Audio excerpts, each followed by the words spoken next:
Dalam bentangan sejarah manusia, Allah Subhanahu wa Ta'ala tidak pernah membiarkan hamba-hambanya tersesat tanpa petunjuk. Dia mengutus para nabi dan rasul sebagai pelita di tengah kegelapan, pembawa kabar gembira, dan pemberi peringatan. Di antara deretan manusia-manusia agung tersebut, terdapat nama-nama yang kisahnya masyhur dan sering terdengar, namun ada pula nama-nama yang disebut secara singkat dalam Al-Quran, namun memiliki bobot keteladanan yang luar biasa beratnya. Salah satu figur agung yang seringkali tersembunyi di balik bayang-bayang nabi-nabi besar lainnya adalah Nabi Zulkifli alaihissalam. Kisahnya bukanlah tentang mukjizat yang membelah lautan atau menghidupkan orang mati, melainkan mukjizat hati, sebuah ketahanan mental dan spiritual yang melampaui batas kewajaran manusia biasa. Untuk memahami kedalaman kisahnya, kita harus terlebih dahulu mengenal siapa sosok mulia ini, dari mana akarnya berasal, dan mengapa Allah Subhanahu wa Ta'ala menyematkan gelar khusus baginya. Bab ini akan mengajak kita menyelami identitas dan silsilah sang pemilik kesabaran sejati. Siapakah sebenarnya Nabi Zulkifli? Para ulama tafsir dan sejarawan Islam telah melakukan penelusuran mendalam mengenai nasab beliau. Pendapat yang paling kuat dan banyak dipegang oleh para mufasir, seperti Imam Ibnu Katsir dalam kitabnya yang monumental Qisas Al-Anbiya, Kisah Para Nabi, menyebutkan bahwa Nabi Zulkifli alaihissalam memiliki hubungan darah langsung dengan nabi besar lainnya. Beliau diyakini sebagai putra dari Nabi Ayub alaihissalam. Seperti yang kita ketahui, Nabi Ayub adalah simbol kesabaran tertinggi dalam menghadapi ujian penyakit dan kehilangan harta serta keluarga selama bertahun-tahun. Nabi Zulkifli lahir dan tumbuh dalam atmosfer keluarga yang telah ditempa oleh ujian berat tersebut. Beliau menyaksikan langsung bagaimana ayahnya, Nabi Ayub alaihissalam, tetap teguh memuji Allah Subhanahu wa Ta'ala meski dalam kondisi paling terpuruk sekalipun. Nama asli Nabi Zulkifli sejak lahir adalah Bashar, beberapa riwayat menyebutnya Bishyar. Beliau tumbuh di negeri Syam, sebuah wilayah historis yang kini mencakup Suriah, Yordania, dan Palestina, di tengah-tengah kaum Bani Israel. Pendidikan langsung dari seorang ayah yang berstatus nabi membentuk karakter Bashar menjadi pemuda yang saleh, taat, dan memiliki fondasi keimanan yang kokoh sejak usia dini. Nama Zulkifli yang kita kenal hari ini bukanlah nama pemberian lahir, melainkan sebuah lakap atau julukan kehormatan yang disematkan kepadanya karena suatu peristiwa besar di kemudian hari. Secara etimologi bahasa Arab, nama ini terdiri dari dua kata. Zul, yang berarti pemilik, yang mempunyai, atau orang yang memiliki. Al-Kifl, kata ini memiliki makna yang dalam, bisa berarti jaminan, tanggungan, bagian, atau kesanggupan untuk memikul beban. Dalam konteks lain, kifl juga bisa diartikan sebagai kain penutup di bagian belakang pelana unta, yang menyiratkan makna menanggung beban di punggung. Maka, Zulkifli, secara harfiah dapat diartikan sebagai sang pemilik jaminan, atau orang yang sanggup menanggung beban yang berat. Julukan ini diberikan karena kesanggupan beliau, yang saat itu masih bernama Bashar, untuk mengambil tanggung jawab Kifli, yang sangat berat yang ditawarkan oleh pemimpin Bani Israel sebelumnya, yaitu tanggung jawab untuk memimpin umat dengan syarat-syarat ibadah yang sangat ketat. Beliau menjaminkan dirinya untuk melaksanakan tugas tersebut. Meskipun kisah hidupnya tidak diuraikan secara panjang lebar seperti Nabi Yusuf atau Nabi Musa alaihissalam, keberadaan dan kemuliaan Nabi Zulkifli alaihissalam mendapatkan legitimasi langsung dari Allah Subhanahu wa Ta'ala di dalam Al-Quran. Penyebutan nama beliau di dalam kitab suci bukanlah sekadar catatan kaki, melainkan sebuah pengakuan ilahiyah atas kualitas dirinya. Allah Subhanahu wa Ta'ala menyebut nama Zulkifli di dua tempat dalam Al-Quran, dan kedua-duanya menyejajarkan beliau dengan nabi-nabi agung lainnya.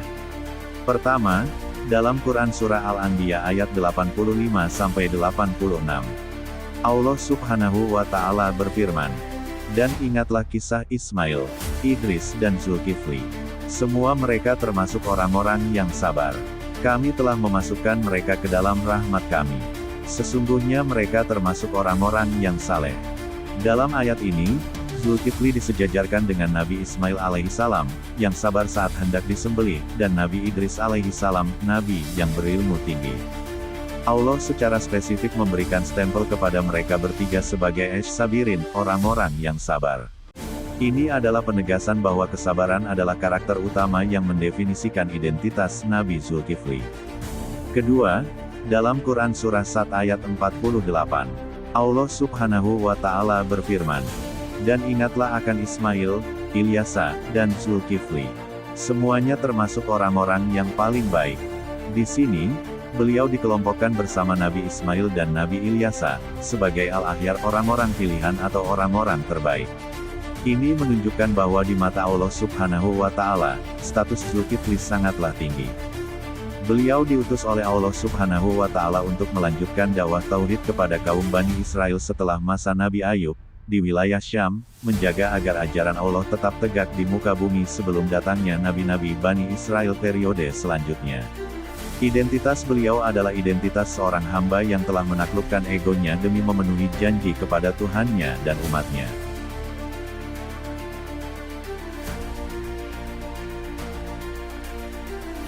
Bani Israel adalah kaum yang unik dalam sejarah peradaban manusia. Mereka adalah bangsa yang dipilih oleh Allah Subhanahu wa Ta'ala dengan anugerah yang melimpah, namun seringkali membalasnya dengan pembangkangan yang keras. Di tengah mereka, estafet kenabian dan kepemimpinan tidak pernah terputus. Ketika satu matahari kenabian terbenam, matahari lain akan terbit untuk menerangi jalan mereka kembali menuju tauhid. Bab ini membawa kita pada masa transisi yang krusial di tanah Syam yang diberkahi. Adalah Nabi Ilyasa, alaihi salam Elisa, seorang Nabi Agung yang telah menghabiskan usianya untuk membimbing Bani Israel setelah masa Nabi Ilyas alaihi salam. Nabi Ilyasa, alaihi salam memimpin mereka dengan hikmah, berpegang teguh pada kitab Taurat, dan menjaga benteng keimanan umat dari gempuran penyembahan berhala yang selalu mengintai di sekitar mereka. Namun, sunatullah berlaku bagi setiap makhluk. Usia Nabi Ilyasa, alaihi salam semakin senja. Rambutnya telah memutih sepenuhnya, dan fisiknya tak lagi sekuat dahulu dalam menghadapi dinamika kaum yang dikenal sangat keras kepala dan gemar. Berbantah-bantahan ini, hati sang Nabi diliputi kekhawatiran yang mendalam. Ia bukan mengkhawatirkan harta atau tahta, melainkan nasib spiritual umatnya. Ia paham betul karakter Bani Israel, jika mereka dipimpin oleh seseorang yang lemah imannya, atau seseorang yang mudah dikuasai oleh amarah dan hawa nafsu, niscaya dalam sekejap mata mereka akan kembali terperosok ke dalam jurang kesesatan dan kezaliman. Kepemimpinan bagi Bani Israel bukanlah sekadar jabatan politis, melainkan sebuah amanah kenabian yang sangat berat. Pemimpin mereka haruslah seseorang yang telah selesai dengan urusan dunianya, seseorang yang jiwanya telah tertempa sekuat baja namun hatinya selembut sutra dalam ketaatan kepada Allah Subhanahu wa Ta'ala. Nabi Ilyasa, alaihi salam bermunajat, memohon petunjuk untuk menemukan pengganti yang mampu memikul beban gunung ini. Di bawah ilham dari Allah Subhanahu wa Ta'ala, Nabi Ilyasa, alaihi salam menyadari bahwa penerusnya tidak bisa ditunjuk hanya berdasarkan garis keturunan atau kekuatan fisik semata. Penerus ini haruslah seseorang yang membuktikan kualitas ruhaninya melalui ujian yang melampaui batas kemampuan manusia biasa. Ini adalah ujian untuk mencari Al-Kifl, seseorang yang sanggup memberikan jaminan penuh atas dirinya di hadapan Allah Subhanahu wa Ta'ala. Maka, diperintahkanlah para penyeru kerajaan untuk mengumpulkan seluruh kaum Bani Israel. Dari kemah-kemah di padang pasir hingga rumah-rumah batu di kota, ribuan laki-laki dewasa berkumpul di sebuah lapangan luas di pusat negeri. Debu mengepul di bawah terik matahari timur tengah yang menyengat, menciptakan suasana yang tegang dan penuh tanda tanya. Di atas sebuah mimbar yang tinggi, Nabi Ilyasa, alaihi salam berdiri. Wajahnya, yang memancarkan cahaya kewibawaan seorang utusan Tuhan, yang dalam visualisasi kita tertutup oleh cahaya ilahi, menatap lautan manusia di hadapannya. Suasana riuh rendah seketika berubah menjadi hening mencekam saat sang Nabi mulai berbicara. "Wahai kaumku Bani Israel," suara Nabi Ilyasa, alaihi salam bergema, penuh ketenangan namun menggetarkan jiwa. "Sesungguhnya ajalku telah dekat, dan aku harus menyerahkan urusan kepemimpinan kalian kepada seseorang yang mampu menegakkan hukum Allah Subhanahu wa Ta'ala di antara kalian dengan adil." Beliau mengambil jeda sejenak, membiarkan kata-katanya meresap ke dalam hati ribuan orang yang hadir. "Ketahuilah, aku tidak akan mengangkat seorang pun menjadi pemimpin setelahku, kecuali ia sanggup memenuhi 3 syarat dariku. 3 syarat yang menjadi jaminan bahwa ia tidak akan diperbudak oleh dunianya. Ribuan pasang mata menatap lurus ke arah mimbar. Para pemuka suku, panglima perang, dan orang-orang kaya menajamkan telinga mereka, menduga syarat itu berkaitan dengan harta atau keberanian di medan perang.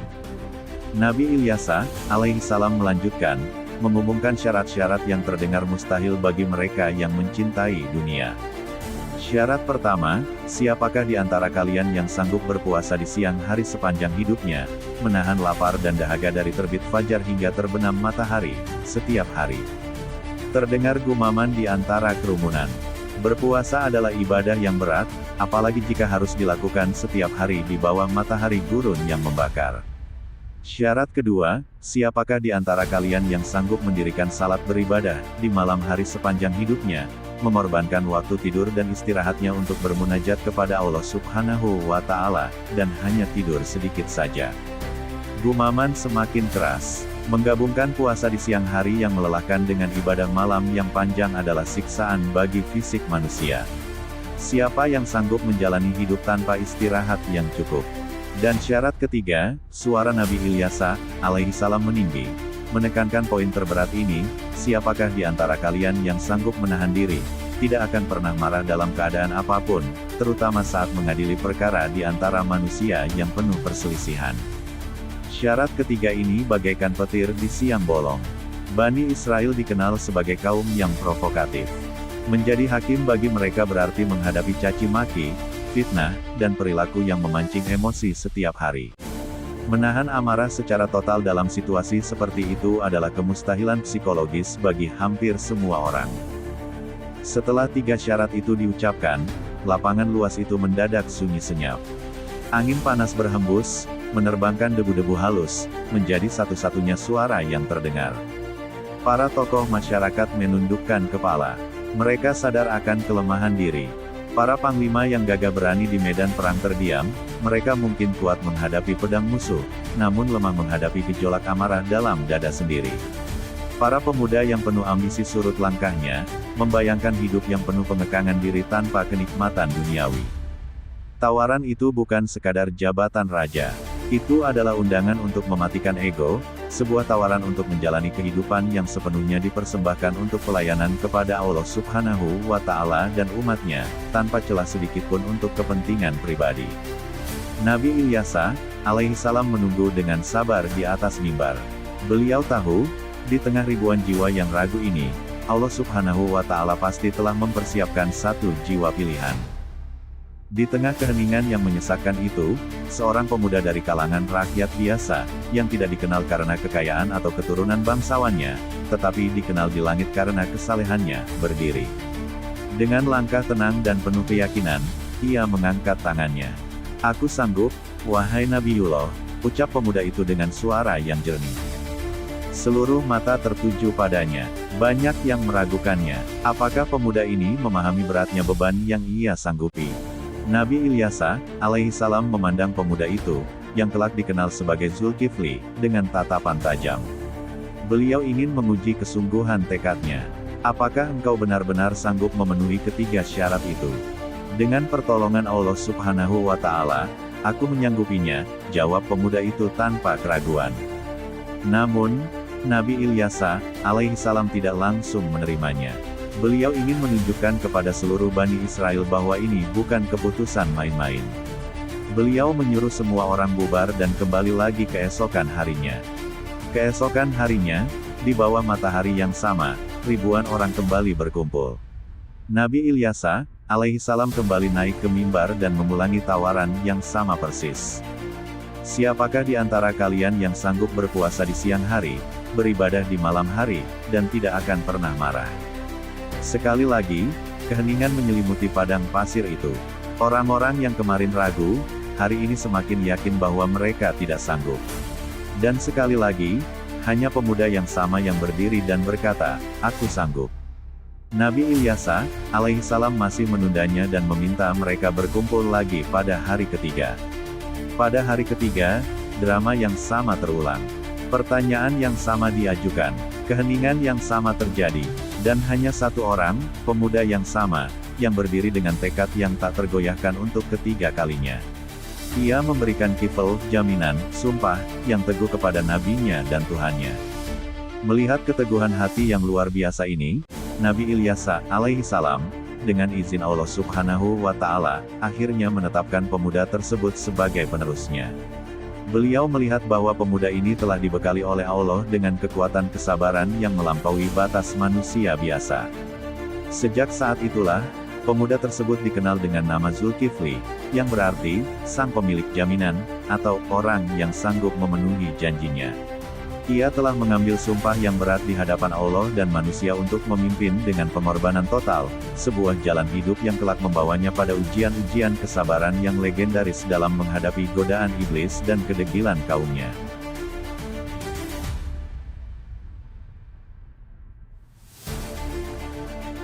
Dalam bentangan sejarah panjang Bani Israel, kepemimpinan bukan sekadar jabatan duniawi, melainkan sebuah amanah langit yang berat. Seorang nabi dan pemimpin di tengah kaum yang dikenal keras kepala ini membutuhkan lebih dari sekadar kecerdasan atau kekuatan fisik. Mereka membutuhkan keteguhan hati yang melampaui batas manusia biasa dan hubungan yang tak terputus dengan Allah Subhanahu wa Ta'ala. Di masa ketika Nabi Ilyasa alaihissalam telah memasuki usia senja, kekhawatiran melanda hatinya. Siapakah yang mampu melanjutkan tongkat estafet kenabian dan kepemimpinan ini? Umat membutuhkan sosok yang tidak hanya mampu memerintah, tetapi juga mampu menjadi cermin kesabaran dan ketaatan mutlak kepada Allah Subhanahu wa Ta'ala. Disinilah sejarah mencatat kemunculan seorang pemuda yang kelak namanya diabadikan dalam Al-Quran karena sebuah ikrar suci yang mengubah hidupnya, sebuah janji yang dipegang teguh melampaui batas kemampuan manusia biasa. Matahari perlahan condong ke barat di tanah Syam, menyinari ribuan wajah Bani Israel yang berkumpul di hamparan luas. Debu beterbangan di antara hiruk-pikuk manusia yang menanti pengumuman besar. Di atas mimbar yang sederhana namun berwibawa, berdiri Nabi Ilyasa alaihissalam. Usianya telah lanjut, rambut dan janggutnya telah memutih sepenuhnya, namun matanya masih memancarkan cahaya kenabian yang tajam. Suasana hening seketika saat sang Nabi mengangkat tangannya. Suaranya, meski parau karena usia, terdengar jelas membelah kesunyian. "Wahai kaumku," serunya, "sesungguhnya ajalku telah dekat. Aku ingin mengangkat seseorang di antara kalian untuk menjadi pemimpin penggantiku, yang akan membimbing kalian di jalan Allah Subhanahu wa Ta'ala." Namun, Nabi Ilyasa tidak mencari sembarang pemimpin. Beliau mencari sosok yang telah menaklukkan hawa nafsunya. Beliau mengajukan 3 syarat yang terdengar mustahil bagi kebanyakan manusia. "Siapakah di antara kalian yang sanggup menerima 3 syarat dariku?" Pertama, ia harus berpuasa di siang hari. Kedua, ia harus mendirikan salat di sepanjang malam. Dan ketiga, ia tidak boleh marah dalam keadaan apapun dan kepada siapapun. Ribuan pasang mata saling berpandangan. Syarat-syarat tersebut bukan sekadar berat, melainkan sebuah siksaan bagi jiwa manusia yang lemah. Berpuasa di bawah terik matahari gurun, kemudian berdiri menyembah Allah Subhanahu wa Ta'ala saat tubuh menuntut istirahat di malam hari. Dan di atas semua itu, menahan amarah di tengah kaum yang terkenal suka membangkang dan memancing emosi. Siapakah yang mampu? Keheningan yang mencekam menyelimuti majelis itu. Tidak ada seorang pun tokoh terkemuka, panglima perang, atau ahli ibadah yang berani melangkah maju. Mereka menyadari keterbatasan diri mereka di hadapan syarat yang begitu agung. Tiba-tiba, dari sudut kerumunan, seorang pemuda sederhana berdiri. Tidak ada tanda-tanda kemewahan pada pakaiannya, namun ketenangan terpancar dari sikapnya. Dengan suara yang tegas namun penuh kerendahan hati, ia berkata, "Aku sanggup, wahai Nabi Allah." Nabi Ilyasa menatap pemuda itu. Beliau tahu betapa beratnya beban tersebut. "Apakah engkau benar-benar sanggup berpuasa di siang hari, salat di malam hari, dan tidak akan pernah marah?" Tanya Nabi Ilyasa menegaskan. "Insya Allah, dengan pertolongan Allah Subhanahu wa Ta'ala, aku sanggup," jawab pemuda itu. Untuk memastikan kesungguhan, Nabi Ilyasa tidak langsung menerimanya. Beliau meminta pemuda itu duduk kembali. Keesokan harinya, Nabi Ilyasa mengulangi tawaran yang sama di hadapan majelis yang sama. Lagi-lagi, hanya kebisuan yang menjawab, hingga pemuda yang sama kembali berdiri dan menyatakan kesanggupannya. Hal ini berulang hingga hari ketiga. Pada hari ketiga, Ketika pemuda itu kembali berdiri dengan tekad yang tak tergoyahkan, Nabi Ilyas tahu bahwa inilah pilihan Allah Subhanahu wa Ta'ala. Di hadapan ribuan saksi mata, di bawah langit yang menjadi saksi bisu, pemuda itu mengucapkan ikrar sucinya. Ia bersumpah atas nama Allah Subhanahu wa Ta'ala untuk memegang teguh ketiga syarat tersebut. Mulai hari itu, ia dikenal sebagai Zulkifli, yang berarti sang pemilik jaminan, atau orang yang sanggup memenuhi janji. Ia diangkat menjadi pemimpin dan hakim bagi Bani Israel. Kehidupan Nabi Zulkifli berubah drastis. Siang hari dihabiskan untuk berpuasa dan mengurus urusan umat, mendengarkan perselisihan, dan memutuskan perkara dengan adil. Malam hari, saat dunia terlelap, ia berdiri dalam munajat panjang kepada Tuhannya. Waktu istirahatnya sangat sedikit, hanya sejenak di waktu Qailulah, tidur siang sebentar sebelum atau sesudah zuhur. Kabar tentang ikrar suci ini terdengar hingga ke telinga iblis laknatullah. Iblis merasa tertantang. Bagaimana mungkin seorang manusia biasa bisa menahan amarah sepenuhnya? Iblis pun bersumpah untuk membatalkan janji Nabi Zulkifli, khususnya pada syarat ketiga, menahan amarah. Iblis tahu, celah terbesar manusia adalah saat mereka lelah dan lapar. Suatu siang yang terik, setelah Nabi Zulkifli menyelesaikan tugasnya dan hendak beristirahat sejenak, satu-satunya waktu istirahat yang ia miliki, datanglah iblis yang menyamar sebagai seorang lelaki tua yang renta dan miskin. Tok, tok, tok, pintu rumah Nabi Zulkifli diketuk dengan keras dan tidak sabar. Nabi Zulkifli, yang baru saja memejamkan mata, terbangun. Dengan sabar ia membuka pintu dan mendapati lelaki tua itu. "Wahai kakek, ada apa gerangan?" tanyanya lembut. Si kakek tua, iblis, memulai sandiwaranya. Ia mengadukan masalah yang berbelit-belit, bercerita tentang kezaliman orang lain terhadapnya dengan nada yang memancing emosi, menuduh, dan penuh kata-kata kasar. Ia sengaja memperpanjang cerita di saat Nabi Zulkifli dalam puncak kelelahannya. Namun, wajah Nabi Zulkifli, yang senantiasa memancarkan cahaya kesabaran, tidak menunjukkan tanda-tanda kekesalan. Beliau mendengarkan dengan seksama. "Baiklah, kakek, datanglah nanti sore ke majelisku, aku akan menyelesaikan masalahmu dengan orang yang kau tuduh itu," kata Nabi Zulkifli dengan tenang. Lelaki tua itu pergi dengan gerutu. Ia gagal memancing amarah sang Nabi pada percobaan pertama. Sore harinya, Nabi Zulkifli menunggu di majelisnya, namun si kakek tua tidak muncul. Keesokan harinya, di waktu yang sama, saat Nabi Zulkifli hendak beristirahat siang setelah setengah hari berpuasa dan bekerja keras, pintu rumahnya kembali digedor dengan lebih kasar. "Itu adalah kakek tua yang sama. Mengapa engkau tidak datang kemarin sore?" tanya Nabi Zulkifli. Kakek tua itu menjawab dengan ketus dan menyalahkan, "Musuhku itu licik. Dia tahu kau menunggunya, jadi dia tidak datang. Sekarang selesaikan masalahku." Ia terus mendesak dan berbicara dengan nada tinggi. Nabi Zulkifli tetap tenang. "Baiklah, datanglah nanti sore lagi, aku pastikan masalahmu selesai." Iblis semakin frustrasi. Pada hari ketiga, ia melancarkan serangan terakhirnya. Kali ini ia tidak mengetuk pintu. Saat Nabi Zulkifli sedang tidur siang, iblis masuk melalui lubang angin dan membangunkan sang Nabi dengan cara yang sangat kasar. Nabi Zulkifli terbangun. Melihat lelaki tua itu sudah ada di dalam kamarnya, beliau menyadari sesuatu. "Wahai kakek, bukankah pintu ada di depan? Mengapa engkau masuk lewat sini?" Dengan angkuh, lelaki tua itu menjawab, "Aku tidak peduli. Aku ingin masalahku selesai sekarang juga. Kau pemimpin yang lambat." Ia terus melontarkan kata-kata provokatif yang dirancang untuk menghancurkan benteng kesabaran siapapun. Disinilah puncak ujian itu. Tubuh Nabi Zulkifli lelah luar biasa, rasa kantuk menyerang, dan di hadapannya ada orang yang sangat kurang ajar. Namun, Nabi Zulkifli mengingat ikrar sucinya di hadapan Allah Subhanahu wa Ta'ala. Cahaya di wajahnya seakan meredupkan api kemarahan yang mencoba disulut oleh iblis. Dengan ketenangan yang luar biasa, Nabi Zulkifli berkata, "Wahai Fulan, sesungguhnya engkau adalah iblis yang mencoba membatalkan janjiku." Iblis terkejut karena penyamarannya terbongkar. Ia menyadari bahwa ia telah gagal total. Benteng kesabaran Nabi Zulkifli terlalu kokoh untuk diruntuhkan, karena fondasinya adalah janji langsung kepada Allah Subhanahu wa Ta'ala. Iblis pun menghilang dengan kekalahan yang memalukan. Allah Subhanahu wa Ta'ala memuji kesabaran dan keteguhan janji Nabi Zulkifli ini dalam Al-Quran Surah Al-Anbiya, ayat 85-86, dan ingatlah kisah Ismail, Idris dan Zulkifli. Mereka semua termasuk orang-orang yang sabar. Dan kami masukkan mereka ke dalam rahmat kami. Sesungguhnya mereka termasuk orang-orang yang saleh.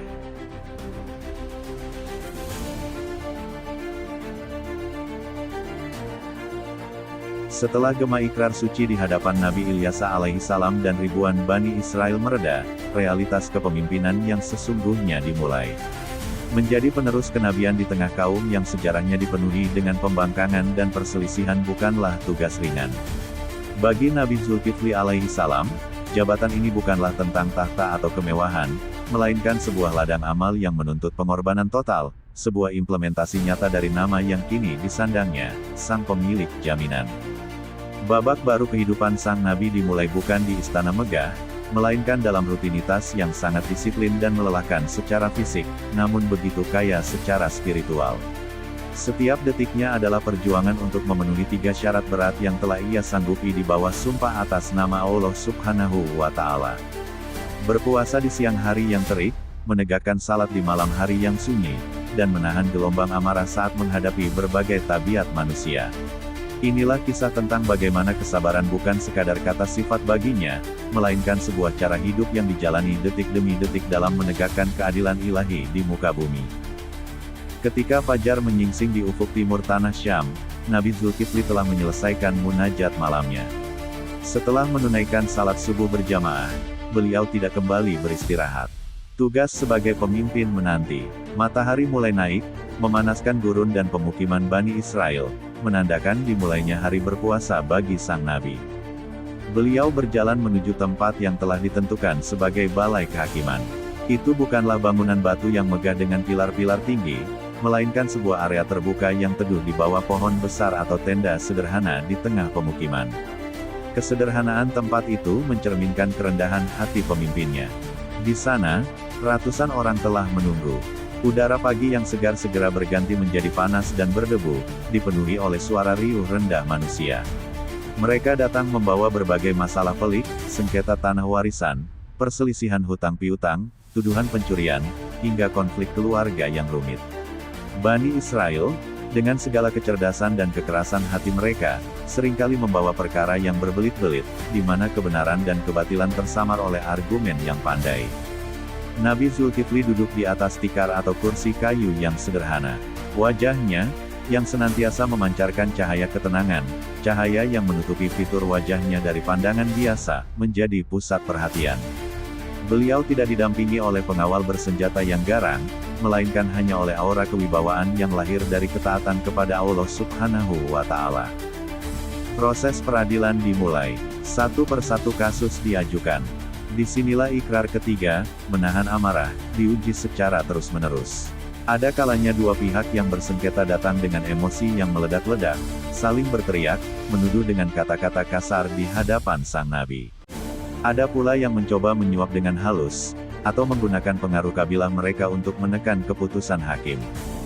Dalam keadaan perut yang kosong karena berpuasa dan tenggorokan yang kering di tengah hari yang semakin terik, Nabi Zulkifli mendengarkan setiap kata dengan kesabaran yang luar biasa. Beliau tidak pernah memotong pembicaraan, tidak pernah meninggikan suara, dan tidak pernah menunjukkan tanda-tanda kekesalan di wajahnya yang bercahaya. Beliau menatap langsung ke dalam mata mereka yang berselisih, seolah melihat melampaui kata-kata, menembus hingga ke niat di dalam hati. Dengan bimbingan wahyu dan hikmah yang dianugerahkan Allah Subhanahu wa Ta'ala, beliau mengurai benang kusut permasalahan dengan pertanyaan-pertanyaan yang tajam namun lembut. Keputusan yang diambilnya selalu berlandaskan keadilan mutlak, tanpa memandang apakah yang bersengketa itu orang kaya atau miskin, pejabat atau rakyat jelata. Keadilan yang ditegakkannya membuat yang lemah merasa terlindungi dan yang kuat merasa segan untuk berbuat zalim. Sebagaimana Allah Subhanahu wa Ta'ala berfirman dalam Al-Quran Surah Sad ayat 48, yang mensejajarkan beliau dengan nabi-nabi pilihan lainnya. Dan ingatlah akan Ismail, Ilyasa, dan Zulkifli. Semuanya termasuk orang-orang yang paling baik. Kebaikan ini tercermin nyata dalam setiap palu keadilan yang diketukkannya. Ketika matahari mencapai puncaknya, zuhur, panas menjadi tak tertahankan dan sebagian besar aktivitas manusia terhenti sejenak. Inilah waktu Qailulah, istirahat siang sejenak yang disunahkan. Bagi Nabi Zulkifli, ini adalah satu-satunya waktu dalam 24 jam di mana beliau mengistirahatkan tubuh fisiknya. Beliau kembali ke rumahnya yang sangat sederhana, yang dindingnya terbuat dari tanah liat. Di dalam ruangan yang redup dan sedikit lebih sejuk, beliau membaringkan tubuhnya di atas tikar kasar. Momen ini adalah perjuangan tersendiri. Kelelahan fisik akibat berpuasa dan beban mental mengurusi ratusan masalah umat menuntut istirahat yang lebih panjang. Namun, disiplin sang Nabi tak tergoyahkan. Beliau hanya tidur sekejap, sekadar untuk menegakkan tulang punggungnya agar kuat melanjutkan ibadah dan tugas. Inilah waktu di mana iblis pernah mencoba mengganggunya, seperti dikisahkan pada bab sebelumnya, karena iblis tahu ini adalah titik paling rentan secara fisik. Namun kini, rutinitas ini telah menjadi benteng ketaatan yang kokoh. Begitu waktu zuhur tiba, beliau segera bangun, mengambil air wudhu, dan kembali kepada Tuhannya, sebelum kembali menghadapi umatnya hingga sore hari. Ketika matahari terbenam di ufuk barat, Nabi Zulkifli berbuka puasa dengan makanan yang sangat sederhana, sekadar untuk membatalkan puasa dan memberi energi. Setelah salat maghrib dan isya, ketika sebagian besar umatnya kembali ke rumah untuk beristirahat dan tidur nyenyak setelah seharian bekerja, rutinitas kedua sang Nabi dimulai. Malam adalah waktunya bersama Sang Khalik. Di saat dunia terlelap dalam keheningan, Nabi Zulkifli berdiri tegak menghadap kiblat. Di bawah atap langit malam yang bertabur bintang, atau di sudut kamarnya yang sunyi, beliau memulai qiyamul lail, salat malam. Inilah saat di mana sang hakim yang tegas di siang hari berubah menjadi hamba yang sangat rendah hati. Beliau membaca ayat-ayat Allah Subhanahu wa Ta'ala dengan tartil, meresapi setiap maknanya. Sujudnya panjang, diiringi air mata ketakutan dan harapan kepada Allah Subhanahu wa Ta'ala. Di keheningan malam itulah beliau mengadukan segala beban kepemimpinan yang dipikulnya, memohon kekuatan agar esok hari tetap mampu berlaku adil dan menahan amarah. Beliau menghabiskan sebagian besar malamnya dalam keadaan berdiri, ruku, dan sujud. Kakinya mungkin bengkak karena lama berdiri, namun hatinya terbang tinggi menuju. Menjadi hakim yang sabar di siang hari yang terik dalam keadaan berpuasa, dan menjadi abdi Allah yang khusyuk di malam hari yang sunyi. Inilah implementasi nyata dari ikrar suci yang menjadikannya, Zulkifli, sosok teladan abadi tentang bagaimana amanah kepemimpinan seharusnya dijalankan di bawah takut kepada Allah Subhanahu wa Ta'ala.